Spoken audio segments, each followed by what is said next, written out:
지난 4월 3일 세계 최초로 한국에서 5G가 상용화됐는데요. 하지만 통신사들의 불법 보조금 문제나 품질에 대한 불만 등 다양한 논란이 제기되었습니다. 네, 오늘 스마트 라이프 시간에는 5G 이동통신의 서비스 현황과 개선 사항에 대해서 알아보도록 하겠습니다. IT 칼럼니스트 이호은 씨와 함께합니다. 네, 안녕하세요. 어서 안녕하세요. 네, 5G 이제 서비스가 상용화가 된 지 이제 6개월 정도 흘렀습니다. 그렇죠. 자, 연말까지 가입자가 500만 명이 넘을 수도 있다 이런 네. 얘기가 나오는데 네. 전망이 어떤가요? 지금 과학기술정보통신부에 따르면 이제 2019년 8월 말 기준으로 해서 가지고요. 전체 5G 이동통신 가입자 숫자는 약 279만 명 정도로 알려졌습니다. 네. 그래서 지난 9월 9일부터는 300만 명을 넘어섰고요. 예. 이런 분위기면 연말까지 한 500만 명도 가능하다라고 보고 있는데요. 어. 갤럭시 노트 10이 출시된 8월을 제외하면 매월 한 50만 명 정도 늘어나는 추세였기 때문에 근거가 없는 전망은 아니라고 보고 있습니다. 그렇군요. 다만 아시다시피 이 5G 이동통신이 좋아서 가입한 사람들보다는요. 이 통사의 마케팅 때문에 5G를 선택한 경우가 좀 굉장히 많기 때문에 아직은 조금 더 좀 지켜봐야 될 것 같습니다. 네. 자, 5G가 처음 상용화됐을 때 좀 논란이 있었습니다. 서비스 끊김 문제, 그리고 그렇죠. 또 4G와 속도 차이가 그리 크지 않다 이런 불만도 있었고요. 네. 이런 통화 품질 문제가 지금은 좀 개선이 됐나요? 솔직히 5G 초기 통화 품질 같은 경우는 굉장히 안 좋았다라고 할 수 있을 것 같습니다. 특히 5G 기지국이 모자라서 쓸 수 있는 것도 굉장히 적었고요. 기지국이 모자라니까 자주 이제 LTE로 전환됐는데 그때 인터넷에 끊기는 일이 좀 자주 발생했었거든요. 근데 지금은 어떨까라고 해서 보면 저는 5G 네트워크 품질을 물으시는 분들에게 이렇게 대답합니다. 이용자분들이 부처님 같은 마음으로 기다려주고 있다라고. 보살이 돼야 한다 이런 뜻인가요? 예, 사실 이 기지국은 늘긴 늘었는데 네트워크 품질이 이제 전체적으로 좀 안정적이다라고 보기는 조금 어렵습니다. 예. 그래서 이 5G 모드로 해놓고 다니다 보면 인터넷이 끊겼습니다라는 메시지를 좀 빈번히 받게 돼요. 이것 때문에 이 5G 요금제를 쓰면서 아예 LTE 우선 모드로 해놓고 다닌 분들도 꽤 많거든요. 예. 몇 번 당해보면 굉장히 좀 화가 난다라고 하시는데요. 다시 말해 나아지긴 했지만 아직 모자란다라고 말할 수 있을 것 같습니다. 네, 아직 개선 사항이 많이 필요하다 이런 네. 말씀이시군요. 자, 그렇다면 이 5G 기지국은 얼마나 늘었나요? 과기부에서 내놓은 이 장소별 5G 기지국 구축 현황 자료를 보면 지난 9월 19일 기준으로 봤을 때 9755개 기지국이 있습니다. 예. 이게 지난 4월에 한 46,600개의 기지국이 있었던 걸 생각하면 2배 정도 늘어난 셈인데요. 네. 늘어나긴 했지만 이 LTE 기지국 숫자가 80만 개가 넘어요. 그리고 최소 전국 평균 기지국 숫자를 통신회사당 대략 12만에서 15만 개 정도로 이제 보고 있거든요. 예. 그리고 이걸 보면은 아직 많이 모자라다 할 수 있겠죠. 네. 예. 특히 이 수도권을 제외한 지역과 이 실내 기지국 숫자가 굉장히 부족한데요. 지난달 기준 옥내 5G 기지국은 불과 898개로 전체 5G 기지국의 1%에도 못 미칩니다. 사실상 좀 탁 트인 곳에 있는 실내가 아니면 실내에서 5G 네트워크를 사용할 수 있는 장소는 별로 없다라고 보시면 될 것 같습니다. 예. 네, 앞으로도 더 촘촘한 기지국 구축이 필요할 텐데 네. 연말에 좀 기지국이 많이 건설이 되면은 이런 문제가 나아질까요?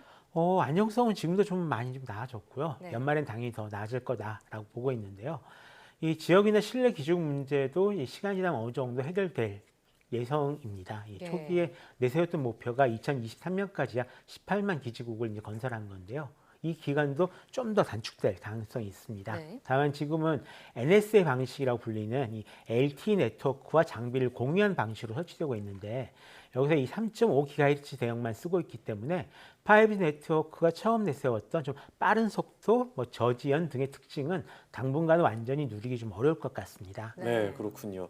자, 그런가 하면 지난 2일이었죠. 과학기술정보통신부 국정감사에서 예. 5G 서비스 어떤 부실 상용화를 비판을 했는데 자, 이유를 들어보니까 현재 5G 스마트폰이 앞으로 구축될 28GHz 대역 기지국과 연결이 불가능하다 이런 얘기가 나왔습니다. 어떤 예. 얘기인가요? 이 5G 이동통신 같은 경우는 이제 3.5GHz와 28GHz 두 가지 전파 대역을 이제 사용을 하고 있는데요. 예. 올해 출시된 5G 스마트폰 중에서는 이 28GHz 대역을 쓸 수 있는 스마트폰이 없어서 그런 말이 나온 겁니다. 예. 아직은 이 28GHz 대역을 지원하는 스마트폰은 좀 만들 수 없는 좀 그런 상태인데요. 해당 주파수를 지원하는 부품이 좀 나와야 되는데 지금 내년에 좀 나올 예정이거든요. 다만 28GHz 대역을 지원하는 기지국은 설치가 되고 있는 상황이고 내년에는 이 주파수를 지원하는 기기와 서비스가 일부 좀 상용화될 예정에 있습니다. 네, 그러니까 현재 5G 스마트폰의 경우에는 3.5GHz만 대역만 지원을 하고 예. 있다는 얘기인데 그럼 지금 5G 스마트폰을 쓰는 사람들에게 문제는 없다고 볼 수 있는 건가요? 예, 좀 그렇게 보셔도 될 것 같습니다. 원래 계획은 이 3.5GHz 대역을 중심으로 좀 전국망을 만들고요. 이 28GHz 할 수 있는 좀 유동 인구가 많거나 아니면 좀 스마트 공장 등 필요한 좀 일부 지역에만 이제 설치하는 것이었거든요. 예. 당장은 이 28GHz를 보조 용도로만 쓰겠다라는 거죠. 다만 예. 28GHz가 가진 장점은 분명히 있습니다. 이 처음에 얘기했던 진짜 5G 네트워크 서비스 같은 거는 이 28GHz 같은 초고주파 대역에서 제공해 줄 수 있는 속도거든요. 이 대역에서 데이터 속도는 지금 5G보다 한 3, 4배 정도 좀 더 빠릅니다. 또 속도가 빠른 대신에 멀리 가지 못해요. 예. 그래서 전보다 더 많은 기지국을 설치해야 된다라는 좀 단점이 있습니다. 그렇기 때문에 당분간은 일단 이 3.5GHz 중심으로 간다라고 보셔도 될 것 같고요. 이런 상황이 한 2022년에서 2023년 정도까지는 계속 이어질 듯하니까요.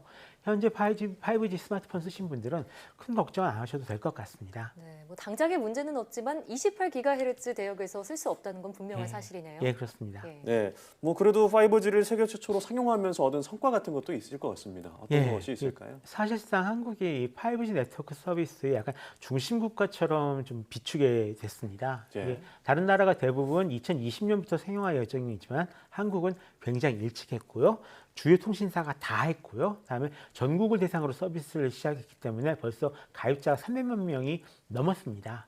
나쁘게 말하자면 전 세계를 위한 5G 베타 테스트 국가가 됐다라고 봐도 좋은데요. 예. 네. 세계 이동통신 사업자 연합회인 이 GSMA랑 곳에서 발표한 자료를 보면 2019년 6월까지는 전 세계 5G 가입자의 77.5%가 한국인이었습니다. 예. 미리 실적을 쌓은 덕분에 삼성전자 같은 경우는 올해 이제 2, 4분기에 세계 이제 5G 장비 시장 점유율 1위를 기록할 수 있었고요. SKT에서도 이동통신사임에도 불구하고 일본 이동통신사에 이 5G 네트워크 기술을 수출할 수가 있었습니다. 네. 사실 지금도 이 5G 사업이 어떻게 진행되는지 보러 해외에서 많이 견학하러들 오고 있는 이런 상황입니다. 이게 제대로 된 시범 케이스가 아직은 한국밖에는 없는 상황입니다. 예. 한마디로 한국이 선두주자이자 시험대라는 얘기인데 네. 다른 나라 현황은 어떻습니까? 2019년 7월 기준으로 했을 때요. 일반 소비자를 대상으로 이 5G를 상용한 나라는 총 17개 국가가 있습니다. 네.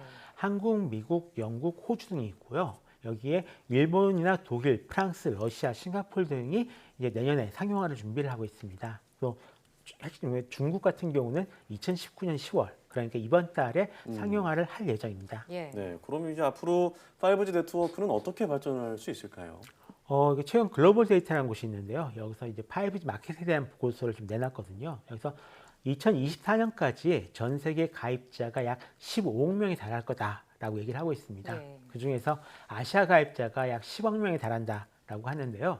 일단 중국에서 5G 서비스를 출시를 하고 합리적인 가격의 5G 스마트폰이 나오면 다른 나라도 더 빠르게 보급될 가능성이 큽니다. 다만 이 관련 콘텐츠 생태계는 좀 더 천천히 성장하지 않을까 생각을 하는데요. 네.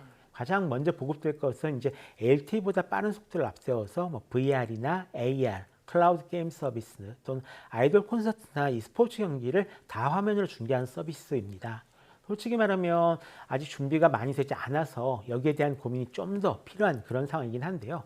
뒤를 이어 이 5G 전용망 구축이 완료되면 스마트 공장이나 자율주행차, 원격 조작 로봇, 동시 통역 같은 좀 다양한 분야에서 쓰일 예정입니다. 이에 대해서는 현재 계속 좀 시범 사업을 좀 진행하고 있는 상황입니다. 네. 자, 오늘 이렇게 국내 5G 서비스 현황을 살펴봤는데요. 주파수는 국민의 재산인 만큼 적절하고 효율적으로 이용할 수 있는 방안을 고민해야겠습니다. 오늘 말씀 잘 들었습니다.